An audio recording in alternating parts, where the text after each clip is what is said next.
자, 반갑습니다. 장희수입니다. 자, 이번 시간은 1단원 역학과 에너지 중에서 중단원 세 번째 운동량과 충격량 같이 공부를 해보도록 할 겁니다.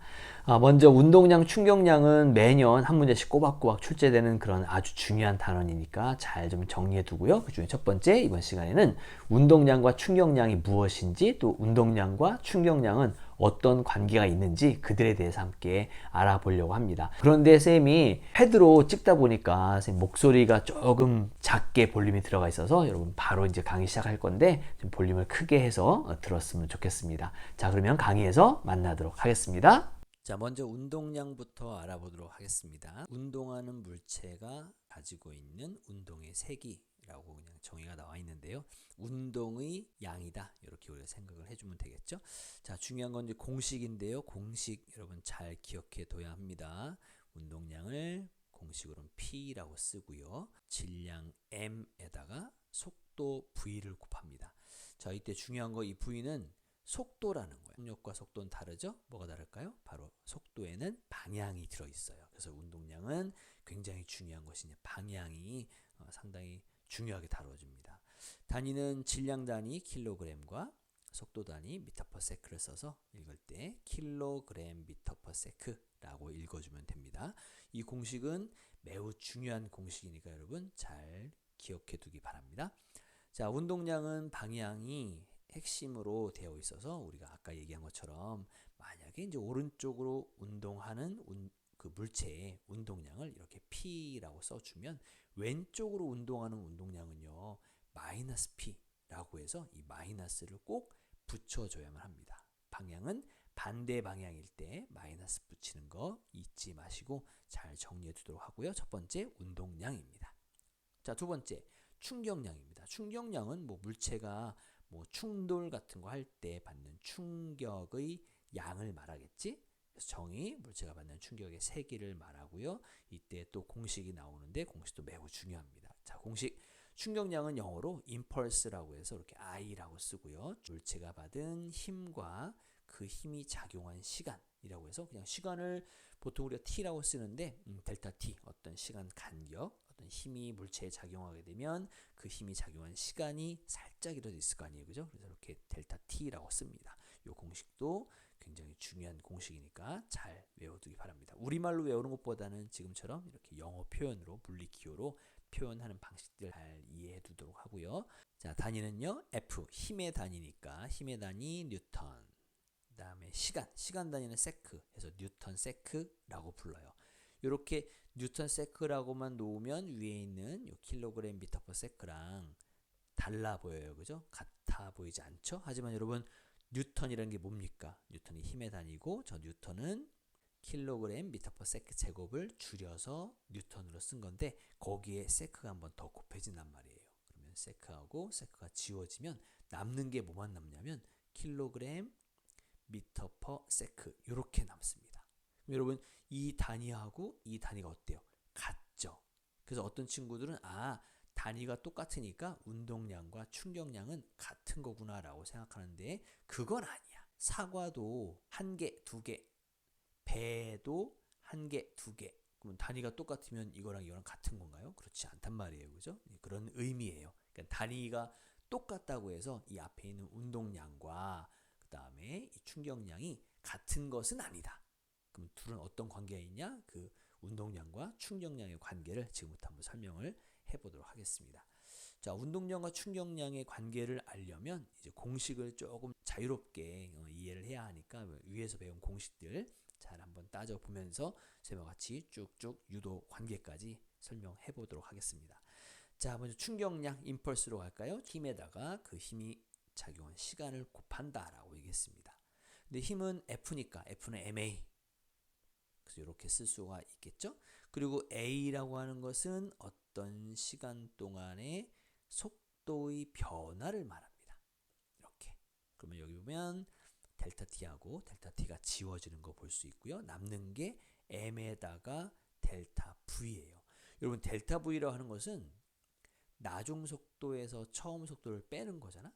양쪽을 다 전개해주면 mv-mv0라서 지금 왼쪽에 있는 요 mv는 나중 운동량이야. 그 다음에 MV0는요. 처음 운동량이죠. 따라서 나중 운동량에서 처음 운동량을 뺐으니 바로 이것이 뭐다? 그쵸. 운동량의 변화량이 된다. 그래서 너무나도 중요해. 충격량은 운동량의 변화량이다. 그것과 같다. 이게 시험 문제의 핵심적으로 계속 출제가 되고 있고 앞으로도 나올 것이고 이걸 활용한 문제가 여러분 올해에도 분명히 한 문제가 나오지 않을까라는 생각이 들어요. 그래서 그 부분 잘 좀 정리해두도록 하고 운동량 변화량이라는 것은 나중 운동량에서 처음 운동량을 빼는 건데 만약에 처음에 멈춰 있었어. 처음에 정지하면 V0가 0이죠. 그러면 그때는 나중 운동량 자체가 운동량 변화량과 같은 값을 갖겠죠. 그것은 또다시 충격량과 같은 값을 가질 것이고요. 이런 식으로 문제가 아주 많이 나오고 있다라는 겁니다. 그래프를 보면 Y축은 힘축, X축은 시간축이에요. 만약에 그래프가 어떤 물체가 받는 힘이 다음과 같이 시간이 지나도 일정하게 이와 같은 힘이 작용했다고 한다면 이 그래프 아래쪽에 넓이가 생깁니다. 그죠? 면적이에요. 사각형 넓이니까 뭡니까? 가로 곱하기 세로가 되는 거 알 수 있고 바로 이것이 충격량이더라. 그리고 충격량은 뭐랑 같으니까? 운동량, 변화량과 같으니까 나중 운동량에서 처음 운동량을 뺀 그런 내용이다 라고 해서 지금처럼 그래프가 나오면 그 그래프의 면적으로 우리가 충격량 또는 운동량 변화량을 생각할 수 있으면 되겠다라는 겁니다. 때로는 더 일반적으로 지금 오른쪽에 있는 그래프처럼 충돌할 때는요 힘이 일정하게 작용하는 것이 아니라 이렇게 힘이 이런 식으로 이렇게 커졌다가 작아지는 이런 모양이 더 보편적이고 일반적이에요. 마찬가지로 여기도 힘 시간 그래프가 나왔고 아래쪽에 넓이가 나왔기 때문에 그 넓이로 충격량 쓸 수 있고요 운동량의 변화량을 우리가 표현할 수 있습니다. 그래서 왼쪽에 있는 그래프나 오른쪽에 있는 그래프는 어차피 같은 유형의 그래프인데 힘이 일정하냐 또는 힘이 일정하지 않냐의 그런 차이일 뿐 여기 있는 그래프의 면적, 넓이 이런 것들은 똑같이 여기나 여기나 충격량이고 운동량 변화량이다 라는 걸 여러분 잘 생각해 둘 수 있어야 합니다. 자, 이런 내용 가지고 우리 기출문제를 한번 연습해 볼까요? 2020년 5번 문제입니다.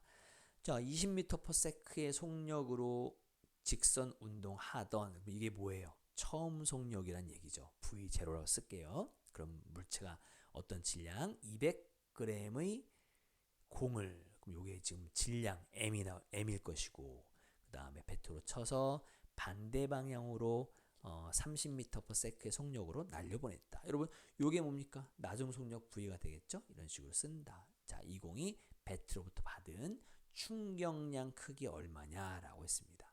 자, 충격량 I는 F 델타 T인데 지금 F도 나와 있지 않고요. 시간도 나와 있지 않아요. 이런 경우는 백발백중 이거 운동량 변화로 푸는구나. 위에도 처음 속력, 나중 속력, 질량 다 나와 있으니까 그래서 질량에다가 속도 변화니까 뭐 나중 속도 빼기 처음 속도 이런 식으로 해주면 되고 질량은 200에 나중 건 30, 처음 건 20 이렇게 해서 10대니까 2000, 2000 그죠? 이렇게 쓸 수 있다라는 겁니다. 자, 그런데 지금 2000인데 여기는 2000은 없고 2, 4, 10, 12가 있네? 그럼 뭐 당연히 여기 있는 2와 관련돼서 이렇게 써 있는 거다라고 해서 1번으로 답을 골라줄 수 있을 거잖아요. 그죠? 자, 그런데 이 부분이 완벽하게 틀렸어요. 자, 이제 그 부분을 같이 한번 연습을 좀 해보도록 합시다. 자, 왜, 무엇 때문에, 무엇이 잘못됐길래 이런 식으로 문제가 틀렸을까라는 겁니다. 그 부분만 좀 잘 한번 정리를 해보도록 하고요. 자, 일단 문제는 2020년이니까 이렇게 바꿔주도록 하고 처음에 20m/s는 처음 속력 V0가 맞죠? 그죠? 그런데 여러분 여기 보세요. 질량을 쓸 때 200g인데 그램 쓰면 돼, 안 돼? 안 된단 말이야. 왜? 여기 지금 뉴턴으로 묶고 있는데 뉴턴이라고 하는 단위는 킬로그램 미터 퍼 세크 제곱이잖아. 그러니까 이거를 킬로그램에 바꿔줘야 된단 말이지. 그죠? 그러면 200g이니까 킬로그램 바꾸면 얼마? 그치. 0.2kg 해서 요걸 우리가 질량 M으로 활용을 해야 되고, 그 다음 나중 속도 여기 있는 30인데 이 앞에 뭐가 있죠? 반대 방향으로 오던 게 20으로 왔는데 가는 게 반대로 30으로 간다. 그러면 반대 방향이니까 만약에 오던 걸 플러스로 잡으면 반대로 가는 건 마이너스로 잡아줘야 하는 거야. 그래서 지금 여기 있는 이 30을 그대로 적용하면 안 되고 나중속력 V를 얼마? 마이너스 30m/s로 나중속력 V를 이걸로 잡아줘야 한다는 얘기입니다. 자, 그러면 아까랑 똑같이 한번 문제 풀어볼게요. 충격량의 크기 물어봤으니까 I는 F 델타 T인데 F도 나와 있지 않고 델타 T도 없어.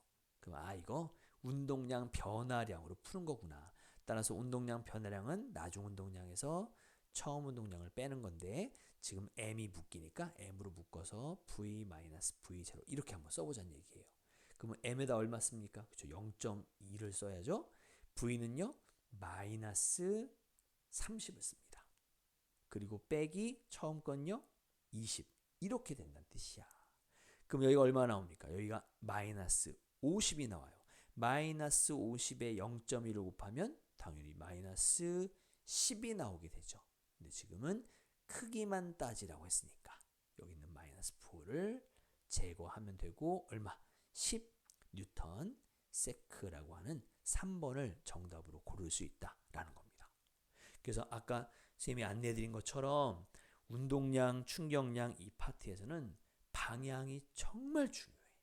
그래서 요거 실수하지 않게끔 잘 한번 정리를 해보도록 하고 그렇게 문제를 풀었으면 좋겠습니다.